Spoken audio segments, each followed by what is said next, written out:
Lalu majulah semua orang Israel, dari Dan sampai Bersyeba, dan juga dari tanah Gilead berkumpullah umat itu secara serentak menghadap Tuhan di Mispa.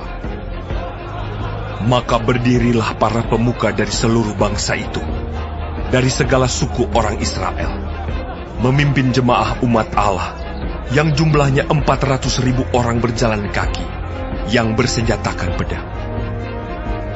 Kedengaranlah kepada Bani Benyamin, bahwa orang Israel telah maju ke Mispa. Berkatalah orang Israel, ceritakan, bagaimana kejahatan itu terjadi.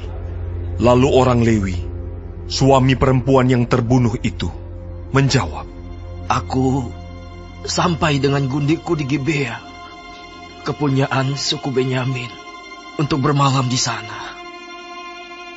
Lalu warga kota Gibea itu mendatangi aku dan mengepung rumah itu pada malam hari untuk menyerang aku. Mereka bermaksud membunuh aku. Tetapi gundikku diperkosa mereka sehingga mati. Maka kuambillah mayat gundikku, kupotong-potong dia, dan kukirimkan ke seluruh daerah milik pusaka orang Israel.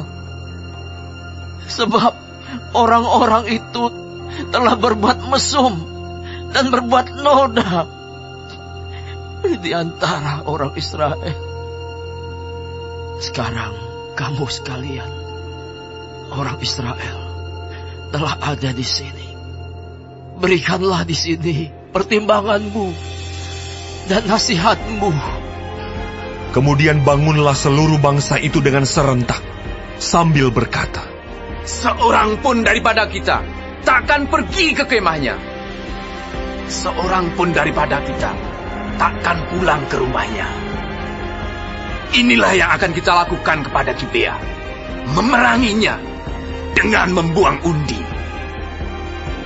Kita akan memilih dari seluruh suku Israel 10 orang dari tiap-tiap 100, 100 orang dari tiap-tiap 1.000, 1.000 orang dari tiap-tiap 10.000 untuk mengambil bekal bagi laskar ini, supaya sesudah mereka datang dilakukan kepada Gibea Benyamin setimpal dengan segala perbuatan noda yang telah diperbuat mereka di antara orang Israel.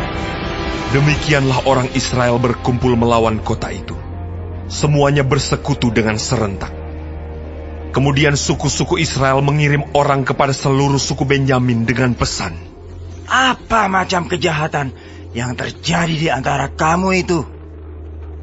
Maka sekarang serahkanlah orang-orang itu, yakni orang-orang Dursila yang di Gibea itu, supaya kami menghukum mati mereka, dan dengan demikian menghapuskan yang jahat itu dari antara orang Israel. Tetapi Bani Benyamin tidak mau mendengarkan perkataan saudara-saudaranya, orang Israel itu. Sebaliknya, Bani Benyamin dari kota-kota lain berkumpul di Gibea untuk maju berperang melawan orang Israel. Pada hari itu, dihitunglah jumlah Bani Benyamin dari kota-kota lain itu, 26.000 orang yang bersenjatakan pedang, belum termasuk penduduk Gibea, yang terhitung 700 orang pilihan banyaknya. Dari segala laskar ini, ada 700 orang pilihan yang kidal, dan setiap orang dari mereka dapat mengumban dengan tidak pernah meleset sampai sehelai rambut pun.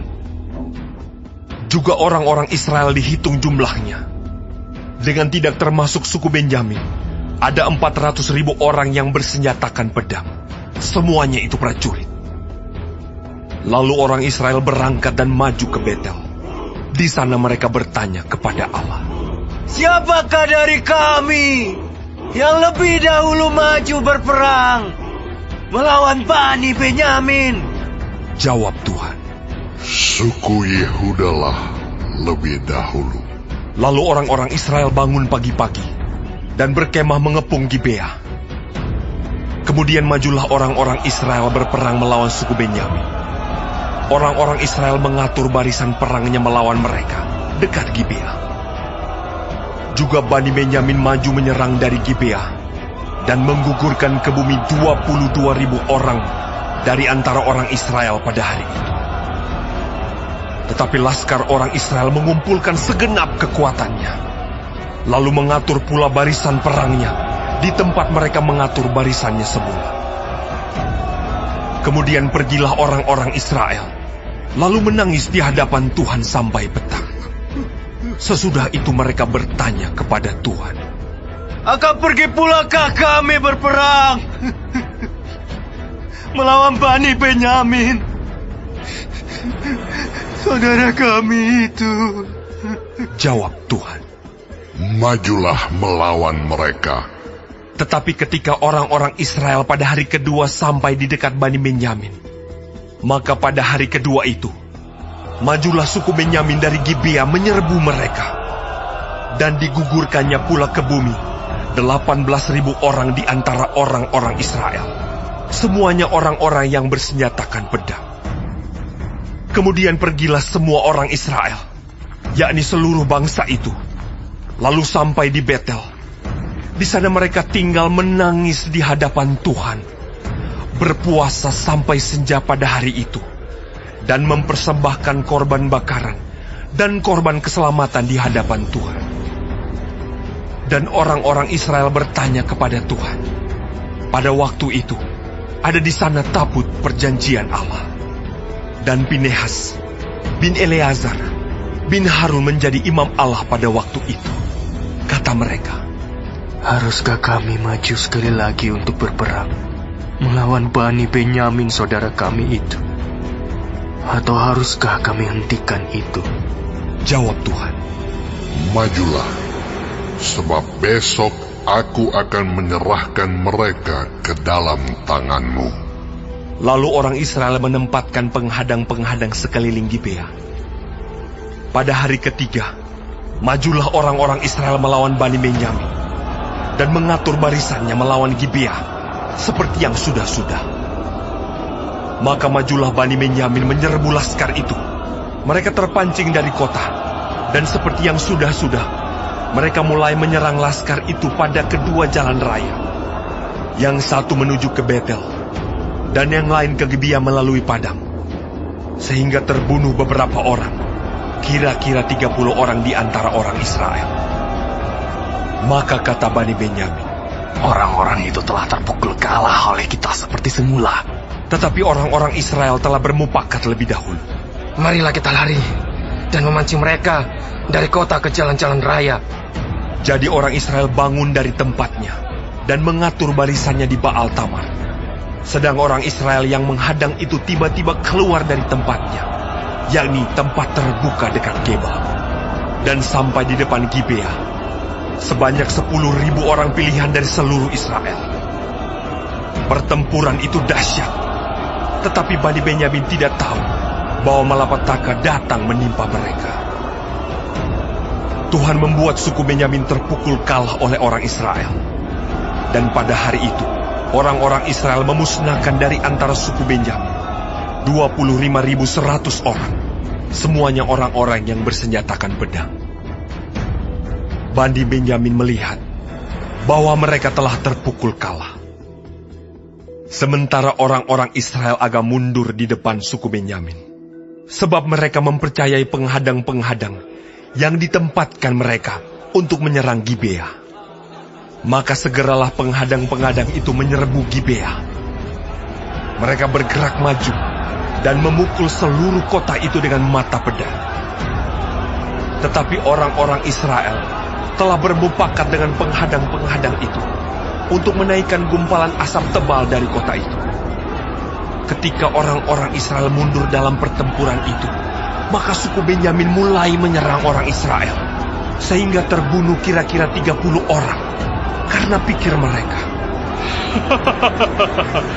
"Tentulah orang-orang itu terpukul kalah sama sekali oleh kita, seperti dalam pertempuran yang dahulu." Tetapi pada waktu itu, mulailah gumpalan asap naik dari kota itu, seperti tiang asap, suku Benyamin menoleh ke belakang, dan tampaklah kota itu seluruhnya terbakar. Apinya naik ke langit. Lagi pula orang-orang Israel maju lagi. Maka gemetarlah orang-orang Benyamin itu, sebab mereka melihat bahwa malapetaka datang menimpa mereka.